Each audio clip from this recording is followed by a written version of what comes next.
국민의힘 공천 과정을 바라보는 시각은 정말 해석이 갈리는 것 같아요.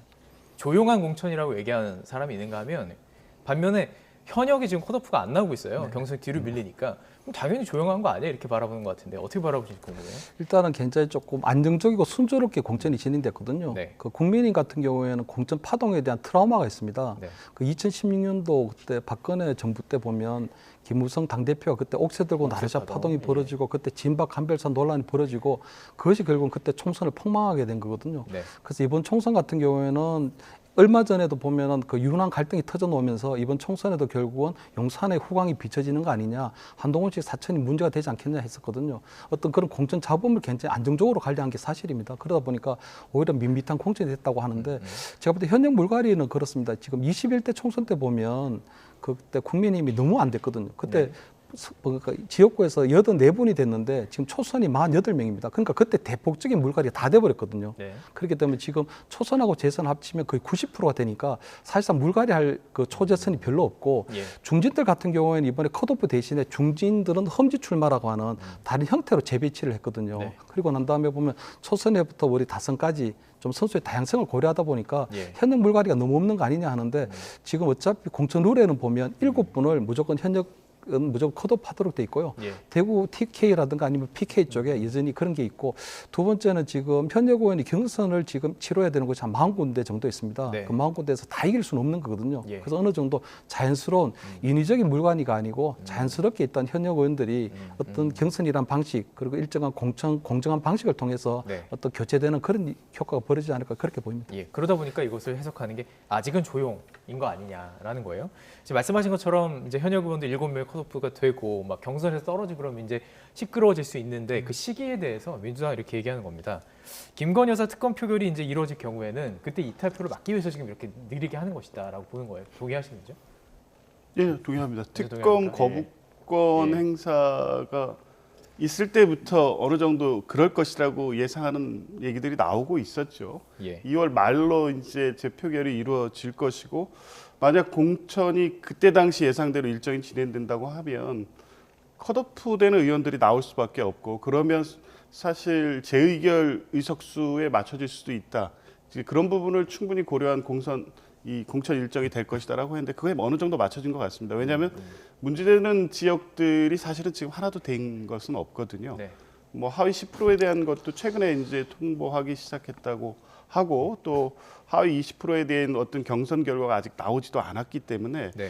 이 부분의 공정성에 대한 의심이 물론 지금부터 제기되는 지역도 있지만 전체적으로 컷오프 부분에서는 아직 갈등이 되지 않고 있습니다. 아마 29일을 전후해서 이제 29일? 예 그런 그 표결 여부에 따라서 이제 이 갈등이 촉발될 수도 있다고 보고요. 예. 지금까지는 뭐 어쨌든 객관적으로 무난하게 공천 관리는 하고 있는 거 맞습니다만 과거에서도 보면 공천 관리가 무난했다고 해서 그게 이 총선 결과로 바로 이어지지는 않습니다. 이 공천은 관리상에서 어떤 무난하고 잡음이 없다는 것은 마이너스 요인이 없다는 거지 그 자체가 플러스 요인은 아니거든요. 공천에서 플러스 요인이라는 거는 당의 선거 구도에서 국민들이 그 당 내지 정권에 대해서 어떤 비판한 지점을 극복할 만한 어떤 상징적인 인적 쇄신 예. 그런 인물들의 등용 이런 게 나타날 때 이제 공천의 플러스 요인인데 지금 국민의힘의 공천에서는 그게 전혀 보이지 않습니다. 그러니까 무난한 공천 관리는 지금까지 구도를 크게 변화시키지 못하고 무난한 결과로 이어질 가능성이 높다고 보고요. 어쨌든 어떤 갈등이나 이 혼란이 있다고 하더라도 2월 말 3월 초로 공천이 끝나면 네. 선거 구도는 윤석열 정부에 대한 심판이 다시 전면에 나올 수밖에 없고 네. 그때 과연 이 공천을 통해서 이 각 당이 보여주려는 것이 그 부분을 어떻게 극복하려는 공천이었냐로 평가를 받고 있기 때문에 예. 무난하게 관리했다고 해서 지금 국민들이 이 정부 또 국민의힘에 대한 어떤 평가가 있던 것이 본질적으로 바뀐 것은 아니다. 네. 지금 일부 여론조사에서 민주당이 위기나 긴장을 줄 수 있는 부분은 분명하지만 예. 선거 국면이 본격화되면 또 여론은 달라질 수도 있다고 봅니다. 그러면 김건희 여사 특검 표결은 지금 2월 임시국회인데 언제쯤 재표가 이루어질 것 같으세요? 법률에서 지금- 혹시 얘기하고 있나요? 아니요, 뭐 그것까지 아직 이 얘기하면 원내 네. 전략까지는 뭐 저희가 하는 건 아니고 2월 지금 국회 일정은 그렇게 돼 있기 때문에 아마 2월 29일로 예정하고 있는 것 같습니다. 예, 알겠습니다. 지금 말씀하신 것처럼 공천 이제 계속 연구를 해오시고 관련된 상황을 보셨으니까 공천 과정에서 나오는 잡음은 좀 마이너스고 플러스가 되려면은 진짜 어떤 뭐 본선 경쟁력 이런 것들을 얘기할 텐데 지금 어쨌든 말씀하신 것처럼 이제 TK 지역에서 막 컷오프가 나오게 되고 근데 지금도 약간 느낌이 있는 게 지금 이권혁 유일 보류 지역으로 컷오프 대상으로 거론된 사선 김용수 의원이 경선 기회 달라. 사선 이명수 의원이 경선 기회를 달라 이제 기자회견도 했잖아요. 조금씩 좀 소리가 나오려고 하는 것 같은데 어느 정도로 예상하세요? 이게 정말 마이너스 지금 말씀하신 것처럼 강하게 올 것인지 어떻게 전망하십니까? 그래서 일단은 얼마 전에 그 김성태 전 원내대표 같은 경우에도 네. 그 이 핵관 얘기를 하면서 굉장히 좀 강력하게 반발했었는데 결국은 어떤 한동훈 어떤 대표가 얘기하는 그 이기는 공천을 위해서 본인을 내려놨거든요. 네. 그리고 김무성 그 전 대표 같은 경우에도 뭐 본인이 출마할 것처럼 얘기하다가 예. 또 본인이 또 백의종군의 길을 선택했거든요.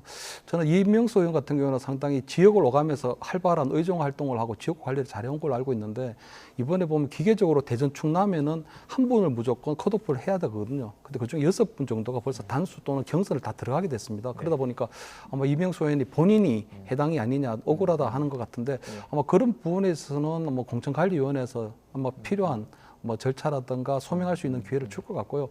그렇다고 해서 저는 그 이명수 의원이 그래도 사선이 중진 의원인데 네. 이번 뭐 본인이 컷오프 되는 부분에 있어서 어떤 정치적 음모가 있다 이런 부분들 얘기하는 거는 예. 좀 중진 의원으로서 조금 부적절한 발언이다 이렇게 보입니다. 그래서 본인이 또 당을 위해서 또 그만큼 한 만큼 또 앞으로 당을 위해서 예. 선당 후사해야 될 일이 많기 때문에 그런 부분들은 앞으로도 잘 뭐 관리되지 않을까 이렇게 보입니다. 알겠습니다. 이제 마지막으로 제3지대 얘기 몇 가지만 짚어볼게요.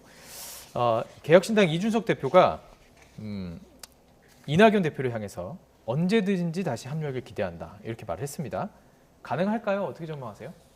불가능하다고 봅니다. 불가능하다. 예. 못 박았네요. 예. 자, 이번 예. 파국을 보면서 많은 분들이 하시는 얘기가 예정된 파국이다.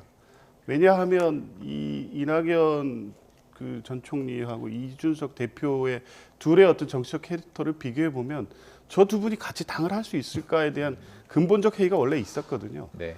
그런데 이 설 명절 연휴 총선에서 굉장히 이슈였던 주도에서 중요한 시점 그리고 또 국가 보조금 어떤 제한의 시점을 두고 너무 급박하게 이루어졌다는 게 다수의 평가였습니다. 그러니까 어떤 당장의 목표를 위해서 일단 합치고 보자 이렇게 된 거였기 때문에 결국 어떤 구체적인 정책이라든가 당 운영의 리더십 관련된 논의 과정에서 충돌이 나올 수밖에 없다는 건 누구나 예상했거든요. 그 결과 10일 만에 나와버렸습니다. 회복해서 다시 돌아갈 가능성은 없다고 봅니다. 그렇군요. 근데 이 과정에서 혹시 확실한 것은 아니고 보는 거죠. 이 행간을 보는 건데 이낙연 대표가 그 결별하는 과정에서 이야기를 꺼냈던 부분도 있고 김정인 전 국민의힘 비대위원장 이야기가 나왔습니다. 파국의 원인은 하나로 지목되고 있다고 보시는데 어떻게 보세요? 맞습니다. 그 예. 김정인 위원장이 계속적으로 이준석 대표한테 정치적 코치를 해온 게 많거든요. 그 김정인 위원장이 이준석 대표에게 두 가지를 얘기했는데 네. 하나는 금태섭 전 의원이나 조홍천 의원하고는 합당해도 되지만 이낙연은 안 된다고 분명히 선을 껐습니다. 그게 네. 하나의 김정인 라인이거든요. 예. 못 들어온다. 두 번째는 한 개 정당에 두 개의 머리가 있어서는 안 된다고 해서 꾸준하게 두 명이 투톱으로 갈 수는 없다는 얘기를 계속 주문해 왔었습니다. 예.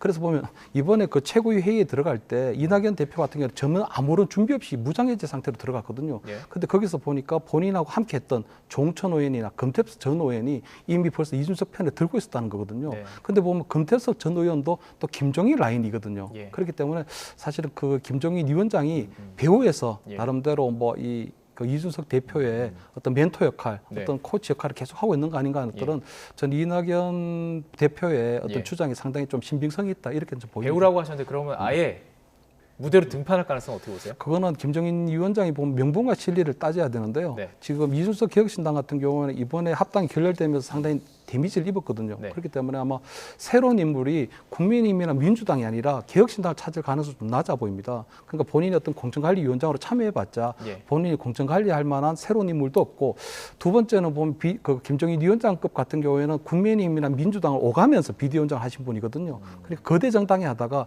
꼬마 정당에 가서 거기다가 어떤 본인이 민주당에서 공천관리위원장을 하고 난 다음에는 반드시 비례대표라든가 이런 걸 받으신 분이거든요. 네. 그래서 그런 실리도 전혀 없기 때문에 아마 김종인 위원장이 어떤 코치는 하지만 직접 가서 보모 역할이나 정치인 후견인 역할을 할 가능성은 상당히 낮아 보입니다. 예, 알겠습니다.